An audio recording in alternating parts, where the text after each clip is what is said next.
Hi guys, I just wanted to jump on here real quick and let you know where I stand. Like I've said before, the past couple months have been crazy. I'm going on 3 months now, probably since I've done a live or a really good reading or whatever you want to call it. And we're short-staffed at the bar. I'm trying to find one more person that will be willing to alternate Saturdays or something, because it's just not fair that a couple of my employees are having to work 6 days a week. And they really deserve, we're closed on Sunday, but they really deserve like a 2-day weekend. So I'm trying to find enough help in there so I can alternate Saturdays for them so they get Saturday and Sunday off at least twice a month. But that's hard to do. It's hard to find good help. And I don't know if it's because the government's still dishing out money to people or what, but there's jobs everywhere in this town. So if you say you can't find a job, you're so full of crap, because there's jobs everywhere right now. Anyways, to get back to my mediumship, I have been struggling a lot this past couple months. I am assuming because my mind has been focused on the bar and what I need to do. And I had to work behind the bar quite a bit there for a while, just because we were so short-staffed. But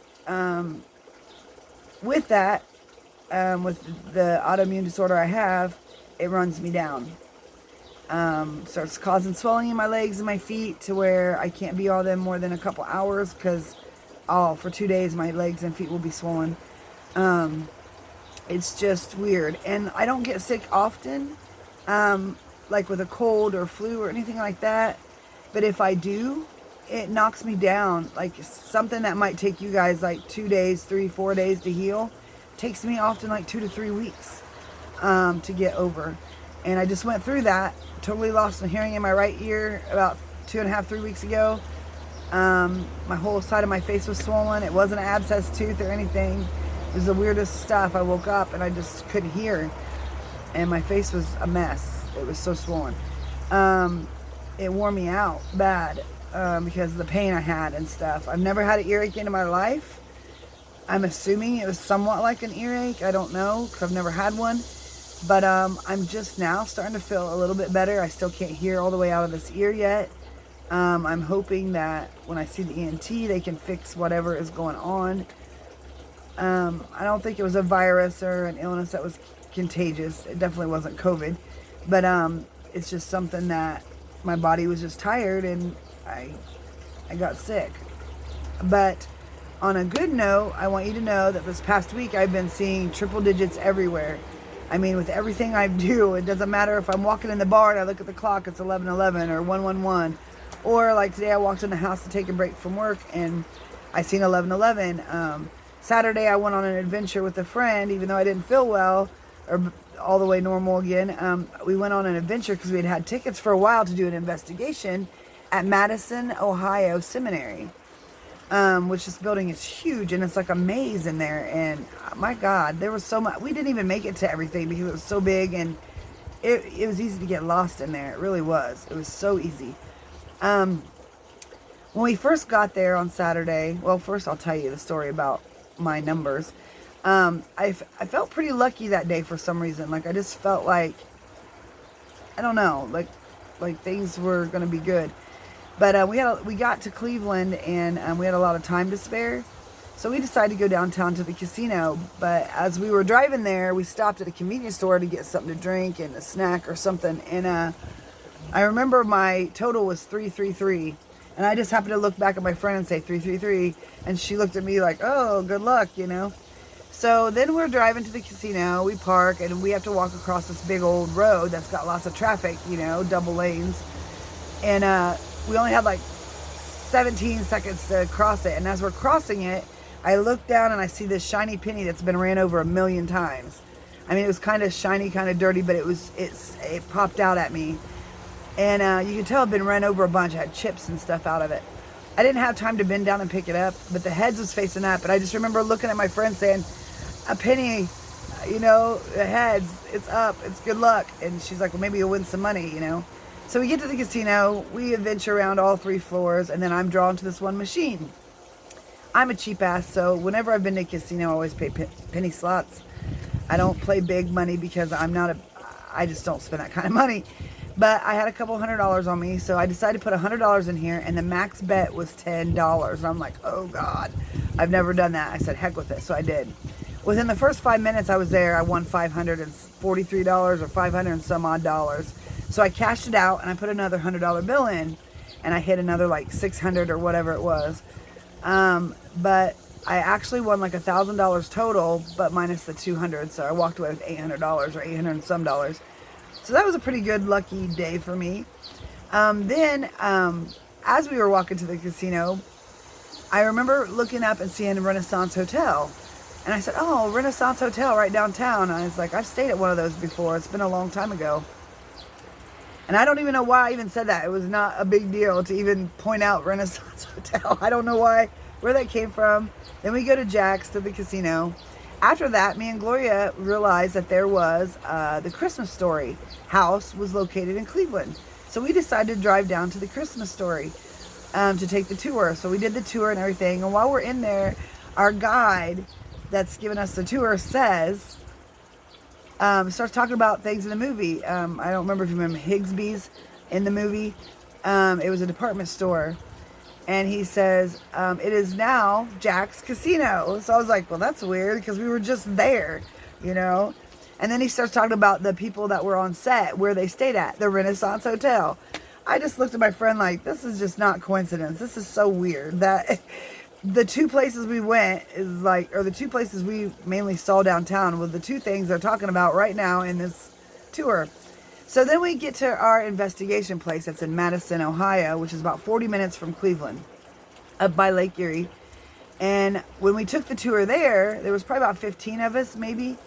I felt a lot of vibes and energy. I mean, seriously, as soon as I walked into the back room where we were going to do our meeting, like first before we took a tour, I got a lot of vibes, and I even had some weird vibes that, whoa, I don't know, you know, kind of creepy vibes. And as we went to different rooms and different places, and she took us around just to show us like where some of the good EVPs and stuff come from, there were certain rooms I felt like, no, don't walk in there, because that person that is still there is all about privacy or might get mad. Then there was a couple other areas I felt there was a woman that wanted to talk to us, so I wanted to go back to those areas. I was trying to mentally mark, okay, we need to go here, here, here, here. So when me and my friend got about doing our investigation, I started feeling them vibes fade, and I thought, okay, what is going on here that I don't feel like there's much activity all of a sudden in here?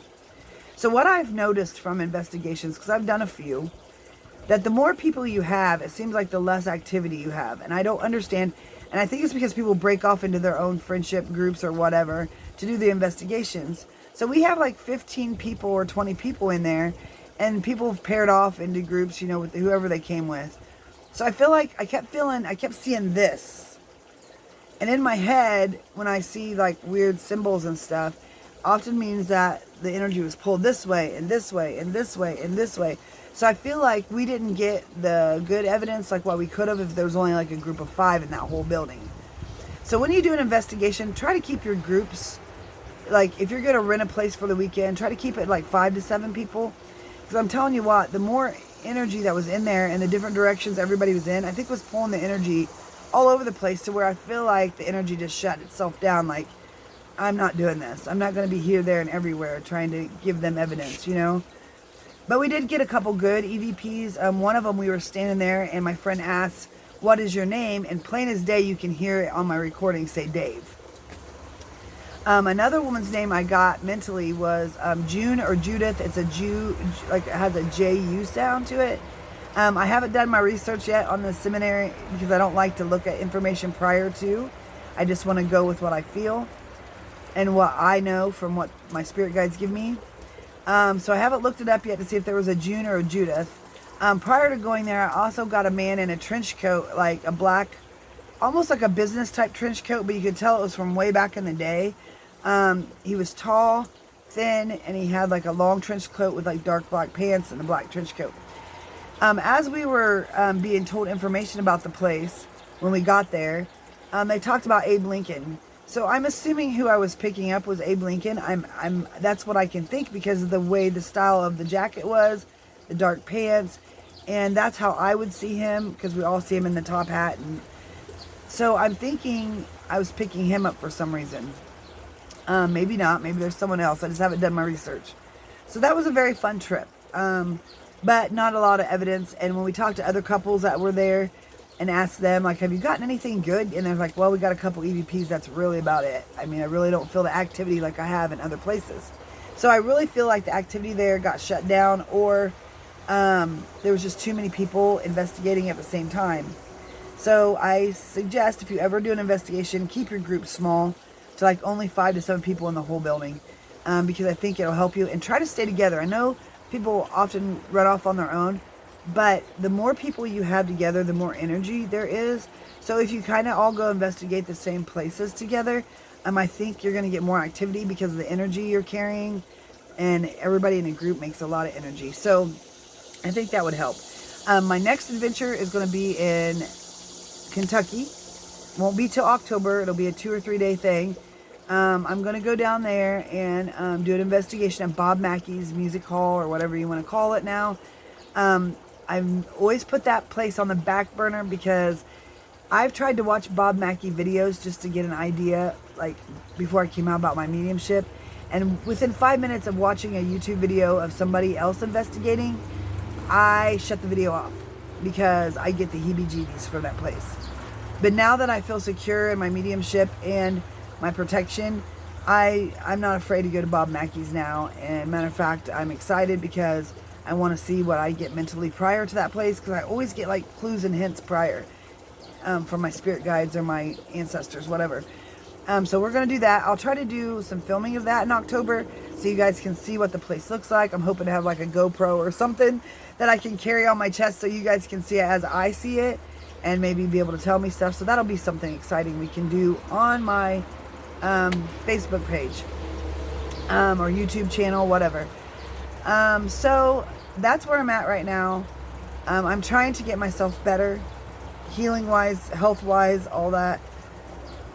Trying to find extra help for the bar. I love that bar to death. I love all the customers. I love my employees, but I don't want to wear my employees out. So I want it to be fair. So I'm trying to find more help for that.